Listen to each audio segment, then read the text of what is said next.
Robert Plank Show, episode 142. Creativity is your biggest resource. Get published, find your flow state, and prevent burnout with spiritual business life coach Tracee Sioux. Hey everyone, and welcome back to the Robert Plank Show. Today we have Tracee Sioux.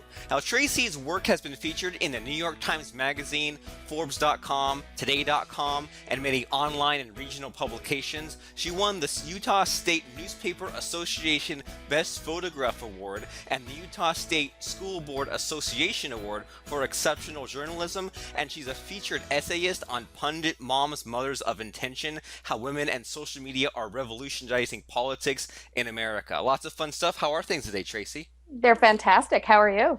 I am better than ever. What are we talking about today? What is it that you do? What are you good at? What makes you stand out? All that good stuff. Okay. Well, I'm a spiritual business and life coach and an author, and I own a publishing company called Sue Inc., Sole Purpose Publishing. So I help other authors publish their work that feels like their soul calling. So that's pretty fun. I love it. What am I good at? Words. I love words. I love design. I love art. So I really just get to play all day. It's pretty awesome. That's what we're all looking for, right? The dream job that's not a job. Yeah, well, I believe you have to create your own dream job that's not a job. I help a lot of people do that through my business and life coaching. So, yeah, I don't know that this ever was a profession, but it is now because I made it. Cool. Yeah. Even if it did exist, why go the same path as everyone else? Why do the same old boring stuff? You gotta be your own person. So you say you help people, kind of, I guess, like find the book that's within them or whatever. So could you like kind of walk us through a case study of someone like that, someone who maybe they just needed some help and you helped them out? Yeah, so I have a pretty full service operation, like from concept to finish, in terms of basically making a person a personality or an expert in their field. I have one client I've been working with for about 4 or 5, this is going to be the fifth year. When we started, she had a dream. She wanted to be a healer. She was a massage therapist. She wanted to have digital products. She wanted to make a name for herself in the industry and make money doing what she was gifted with, which is energy healing. So the first step we did was create a online platform. So website, social media, newsletter, get the branding together, make sure that all of her marketing materials were had all of her right information on it. So that was the first year we established a platform, and then we began creating content. Right, so we did a project over this year where she created basically two major content, one books and CDs and that sort of thing. So audio books on Amazon, ebooks on Amazon, print books, workbooks, teaching program that we created this year, and we're going to launch in by Thanksgiving, we're going to launch her book and CD meditation set. And then next year, it's going to be publicity, publicity, publicity, publicity. So it's gone through the whole entire process of, getting a hold of her dream. What does she really want to do? What does she want that to look like? And that's from a soul deep level. I often find that people think they know what they want, but if you get deeper, it's something else that they're afraid to do. And so we work to get, what is that? What do you want it to say? What do you want it to look like? Who are you? Is this going to make you happy? Is this going to make you money? Let's put a business model around it so that you can make money at it. So we start from there, and then we begin to build a platform so that people will begin to know who they are, social media, blogging, website, and then we begin to create a significant amount of content that's good enough to be made into a book or a product, an audio product or a video product that they can sell online at speaking engagements, which leads to, of course, more speaking engagements, more radio shows, more media, right? More press, because now you've got this book that you can say, hey, I'm an expert in my field. I've written this book, or I have this whole, program or class And then you sell stuff at the back of the room, you sell it online, and you begin to really grow your tribe that way. So, my company does all of those things. And along the way, there's a lot of spiritual business and life coaching. So, what I work on with people a lot, especially, oh my gosh, entrepreneurs are so bad at this, is not being a workaholic, not letting your business eat your life, making sure that you do have enough time to be this hyper productive.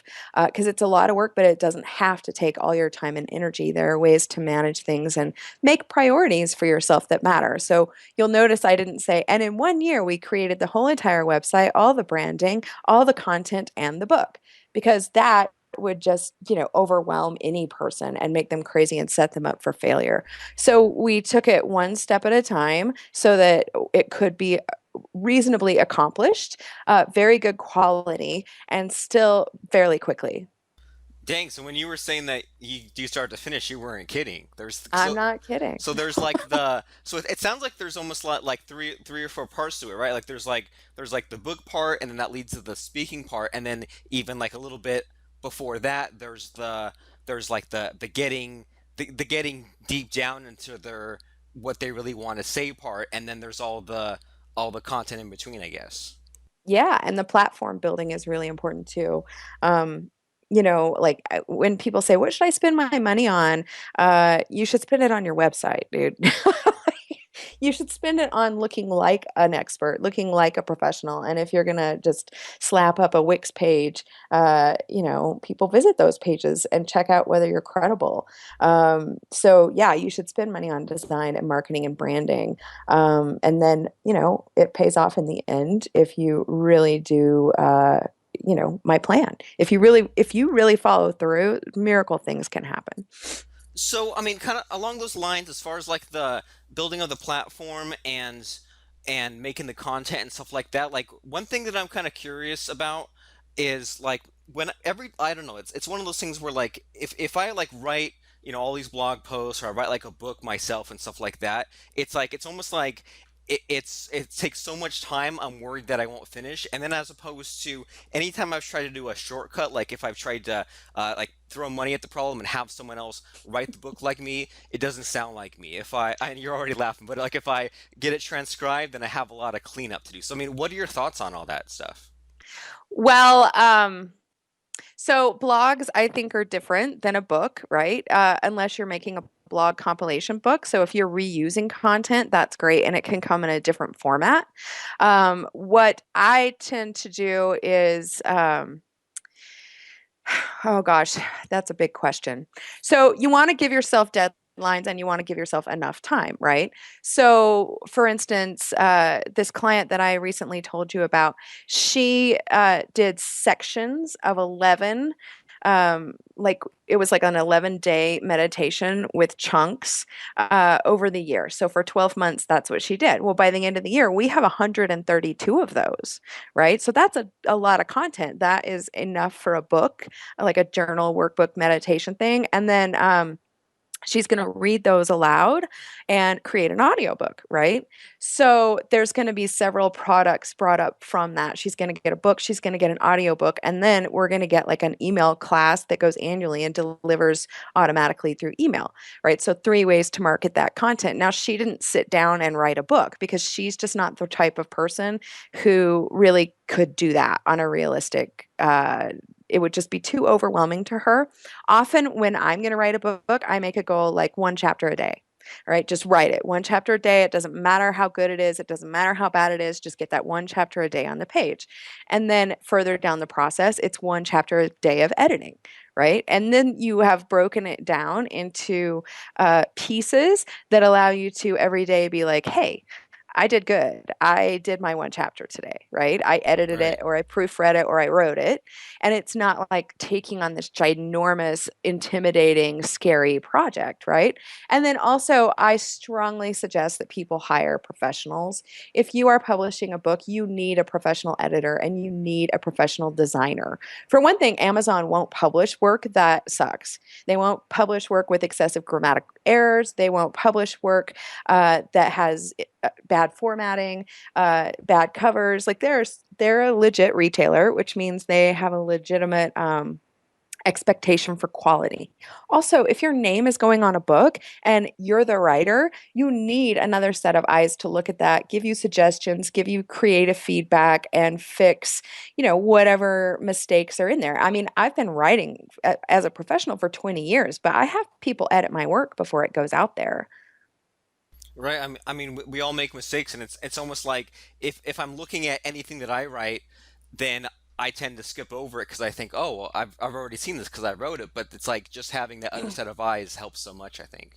Oh, it's true. It's called refrigerator blindness, right? When you open the fridge and you're like, where is the ketchup? Where is the ketchup? Where is the ketchup? Where is the ketchup? And it's right in front of your face, Yeah, it's there the right? whole You're, time. yeah. And when you're writing, I don't care how good you are at writing, that's going to happen, right? You're going to see it. And so, just even when I proofread for myself, even before I get it to an editor, I've gone through 3 rounds of proofreading.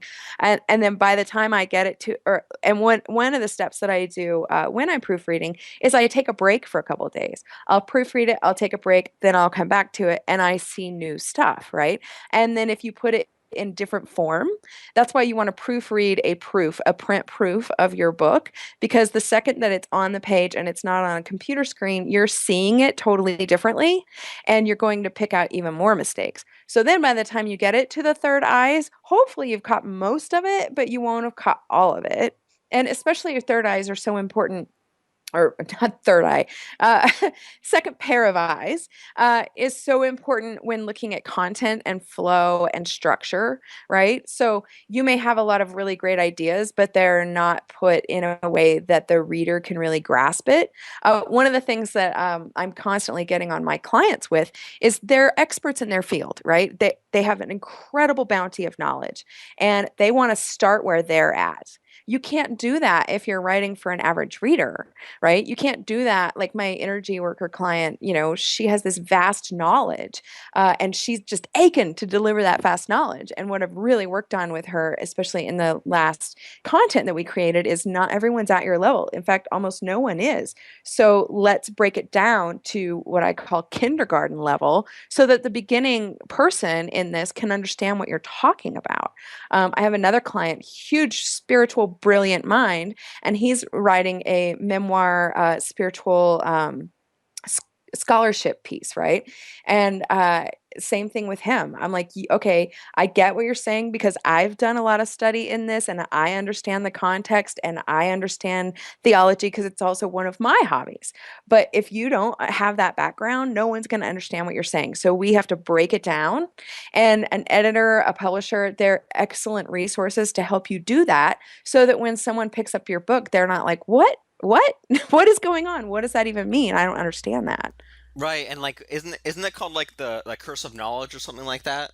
Like if you know so I think that's an actual term. Like if you know so much, it's like you have to stretch yourself to make it fifth like 5-year-old level. Yeah, I mean, and it is a huge stretch for them, and that's one of the things that I can do to serve them well. So even in their marketing and their blogging, right? Like if you're just surfing the web and you're interested in spirituality or energy work or whatever it is you're interested in. I have one client who's doing Airbnb investing, right? If you're just interested in it and you're not an expert in it, so basically your target audience, if you're the expert, the idea is that you know more than they do. You can't give them the information that you know now. You have to give them the information that you learned before. And that's really hard for people. It really is. So, one of my talents is to break that down for the average person. I have 20 years of journalism experience, and what they teach you to do in journalism is write at an eighth grade level because that is the average reader's reading level, right? The average person walking around, that's their reading level. So the idea is to break complex ideas down into layman approachable language, right? Which is one of my gifts. And it comes in handy enormously with everything, with content, with branding, with writing books, with publishing books, with making e-courses, with the whole thing. Because if you are an expert in your field and you publicly want to be an expert in your field, that's critical. Okay, and even kind of thinking about all that kind of stuff, like when any kind of writing's involved, like I think a lot of people kind of either get burned out or stuck or frustrated. I mean, do you find yourself even with all these years of journalism experience, do you sometimes kind of get stuck with your in your writing mode? So I never have writer's block ever. Oh wow, I've got to hear the secret on this one then. Well, the secret is that I've trained myself to get into flow, right? So flow is it's a state of being that you get into to where you're really just receiving information and letting your body serve as a conduit for it, right? So if you think of like these creative geniuses out in the universe and they're like, "Ooh, we found an open portal. Let's give her all these awesome ideas." And if you train yourself to do that, and journalism and oh my gosh, you can't even believe how many blogs I've written about carpet cleaning and tomato seeds and pipe fittings and newsletters. Like I have done this for a living for so long that I trained myself so that I can enjoy myself while I did all of that, less than awesome work, to just get into flow and let it come through me so that I could have a good time. And if you are a writer or a painter or a dancer, you know what that feeling is. Even if you're writing computer code, you know what the feeling is because that's why you keep coming back to the work. That's why you love it, is because you're reaching this state of flow, right? So if you have writer's block, your job is not to like make yourself like, okay, now I'm gonna, whatever, push through. Your job is to learn how to get into flow instantly. And some of the ways that you can do that is write at the same time every single day, right? So then your body, your brain, and the universe is trained to deliver at the same time every day. This is just what we do. It's a habit. We don't write when we feel like it. We write at 9 a.m. after the kids go to school or whatever your plan is. I believe that the structure is the key to creativity. Putting structure around your work with deadlines, with goals, breaking that down to smaller pieces, and deciding, okay, I'm going to get into flow at this time every day. Now, that said, I do take periods of time off because if you are a creative person and you are pumping energy out of you to such a degree that you're like, oh my gosh, I just wrote a book. I wrote a book in 2 days once, and I was so flippin' high and vibrating so fast when I did that, after I did that, it was like this incredible spiritual hype, but it was also overwhelming, right? I had to bring myself down from that back to planet Earth, back to walking through the planet with the mortal humans. And, I had to go away for a little while and take a little vacation and regroup Recharge, and yeah. get some grounding time, right? So when you are an artist or a creator or an innovator, you have these bursts of energy, right? So I believe in burst working. I am a creative. That's how I work. Most of the people I know who are creatives work that way. So I will sit down, like this weekend, I put together 2 books, right, from content that I had already created. And I sat down for the weekend and I did it. And I was like, awesome, great, right? But I can't do that every day, right? I can't write a book in 2 days every day. There has to be some space between those kinds of huge, ginormous energy expenditures, or else you will burn out. We see, artists all the time who burn out and they, try to ground themselves with drugs or alcohol. They go a little off the rails, they get a little bonkersville, and a lot of that is because they're not resting between their bursts of energy. And it sounds like what I'm hearing from all this is just like you can't force it, right? And I mean, I'm glad you brought up the computer programming thing because I hadn't even made that connection. Like I'm a computer programmer, and it's I get stuck the same ways. Like the any kind of writing, like if I'm writing a blog post, book, whatever, it's the same kind of getting stuck in the programming kind of thing. And it's like I can get jazzed up and I can have those long sprints where I get those things done. But I mean, you're right. Like if I try to sustain that every single day, then it would just be this burnout that I don't think I would even see coming. It would just kind of sneak up on me, and next thing you know, now it's like all this extra work just to get back to that place that you could have gotten back to more easily if you just kind of had a little better system, right? Oh, absolutely. I mean, I have burned myself out. I released a book called The Year of Yes in 2014. And man, for 6 months, I worked my tail off like you would not believe. And guess what happened 6 months after that? Like, for the 6 months after that book came out, I was exhausted. I got leaky gut syndrome. I mean, I was a mess. I finally went away with my kids to Mexico for a month to try and recover. Burnout's a real thing. I mean, it is a biological response response because that energy is flowing through you, right? So if you're like in the zone and you're like programming and you don't take a break until you finally break, uh, yeah, you're going to pay for that later. But if you say, okay, today I'm writing one chapter, or today I'm programming this piece, and then you're like, okay, and now I'm going to go, hang out with my kids, or go ride my bike, or take a kickboxing class, right? If you create the rest and you create the structure and the regrouping period in that, just take a freaking nap, man. A nap will change everything. Like, a nap is, a huge cure for creativity block, and getting stuck. So, yeah, I think it's really important that well, here's how I think about it. I think about my creativity as my biggest resource, right? It is the thing that I make my money on. It's how I express myself. It's what I need for my sanity. So it is something I protect as the most valuable thing that I have, right? And to protect that, I need to not burn it out. I need to make sure that I'm taking care of my body. I need to make sure that I'm keeping to reasonable schedules. I need to make sure that I have a social life, that I have a relationship with my kids, right? Because if I don't have those things, if I'm not getting enough rest, if I'm eating like crap, if I'm just working all the time, I'm going to burn out. And then what have I lost? My most valuable resource. Interesting. I hadn't thought about that. It's like treating creativity like anything else, right? Like normally we would think of it as some like abstract concept, but I mean you could think of creativity in the same way that you think of like your blood sugar or your cholesterol or something like that, right? Or even your house, right? Like, it's the most expensive thing that I own, and I don't go around trashing it because it's the most expensive thing that I own, right? Right. And And so, and without that, everything else falls apart. yeah, without that, I got no place to live. And then what am I going to do? Or, my phone and my Mac are huge resources because that's how I make a living. And so I don't go tossing my computer across the floor.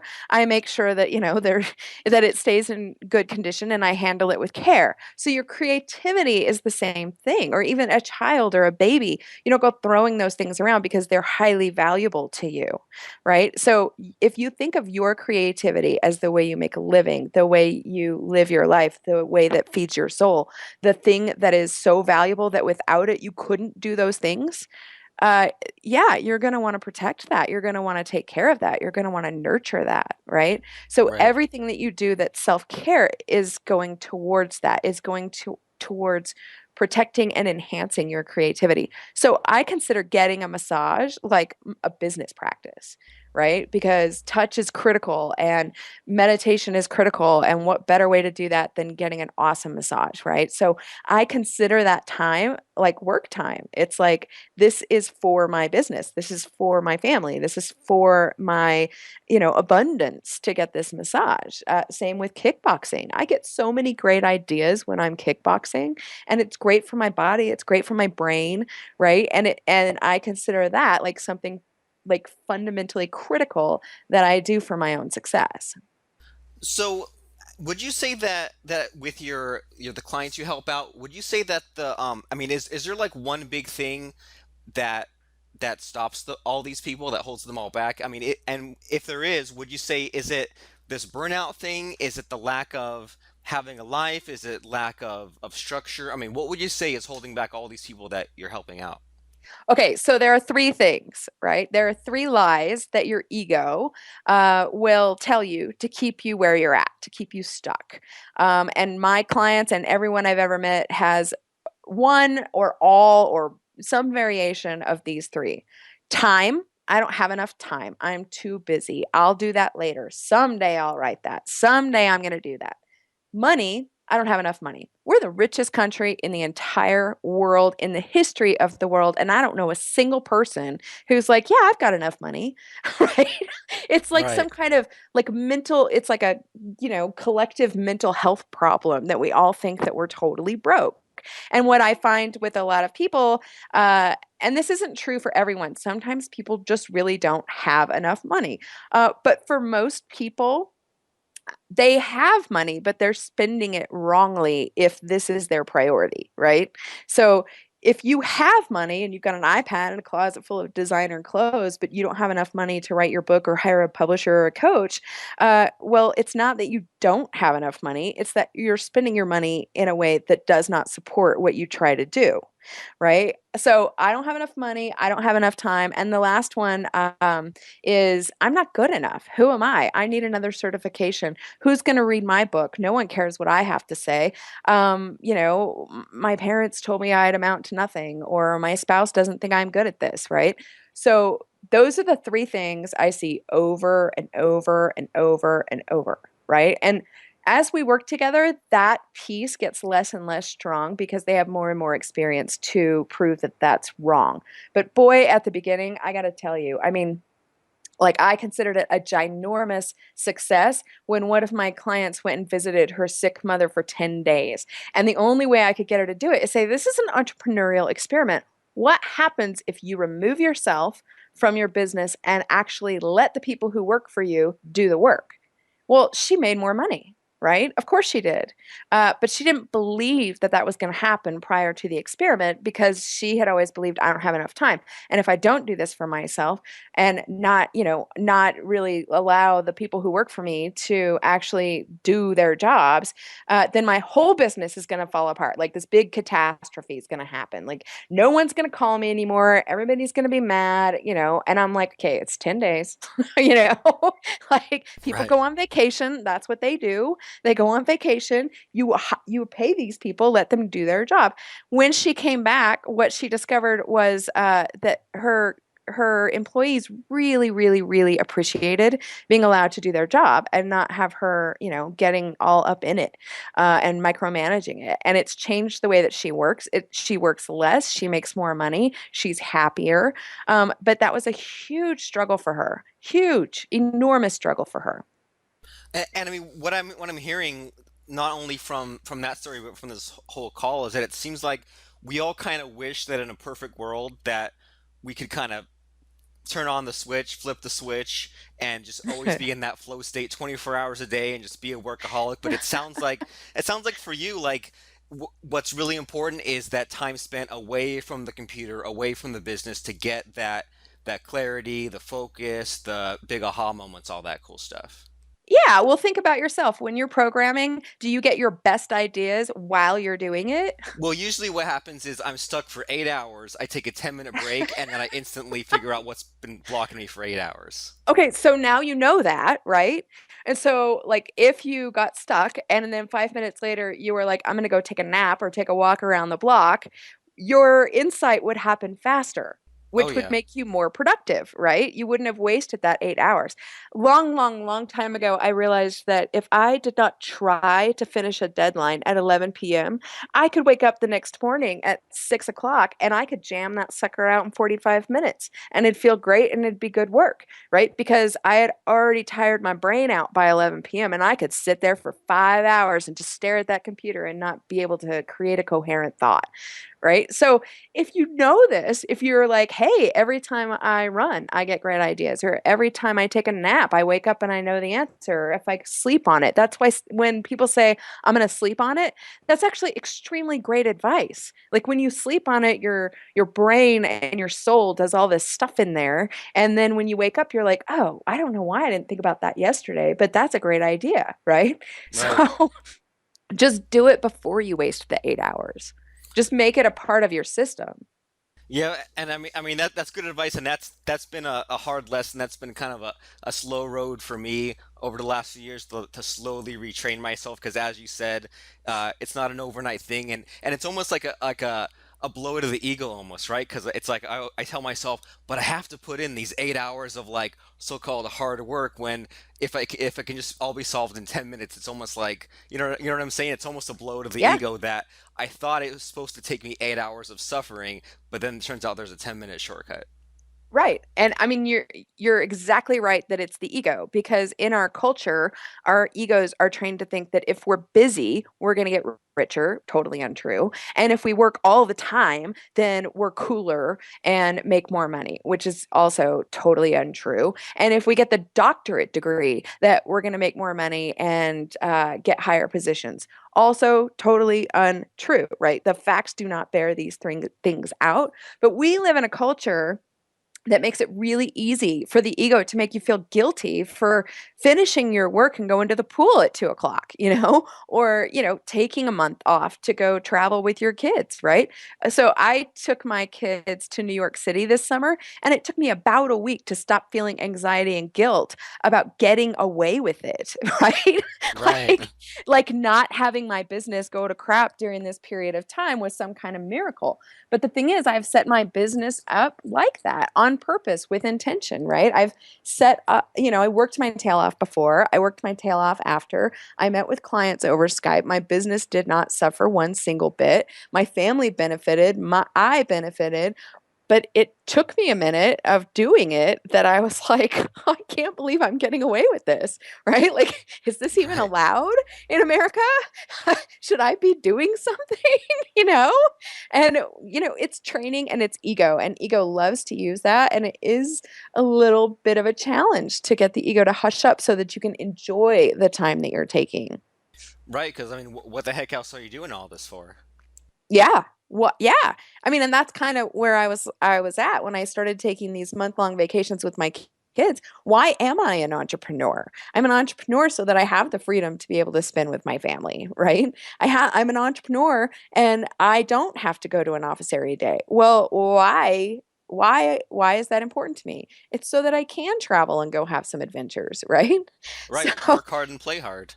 work hard and play hard. And if that's not why you're working, we might want to have a conversation about why the heck you're working. Well, that's a great place to kind of transition a little bit into if someone is out there and they need help, they realize that they need that the extra set of eyes or the third set of eyes or the third set of the third eye or even just someone to help them get to where they need to go. Can you tell us about you and your your websites and your coaching and your services and all that cool stuff? Sure, yeah.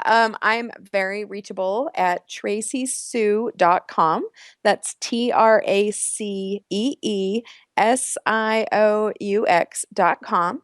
And you can email me at yes@traceesioux.com, and I'll get right back to you and we can schedule an appointment to have a chat about where you're at and what you want to do and how I can help you with my services, whether that's for coaching and getting clear on what it is that you want and mapping out a path, or whether it's you need a marketing platform to create the brand that you are, or whether it's you're ready to publish a book and let's get on it. Awesome. So whatever they need, you give them the whole package. So cool. So I'm excited for anyone who's headed your way, and thanks for coming on the show, Tracee, to share what you have to say about. I mean, it sounds like we talked about everything, right? All the life stuff, all the important stuff. So thanks for Yeah. coming by. Thank you so much for having me. It's been great fun. Same here. Hey, it's Robert Plank again. Thanks for tuning in for this incredible discussion with Tracee. And go right now to robertplank.com, or even better, robertplank.com/iTunes to subscribe, rate, and review the show. Go ahead, do it right now.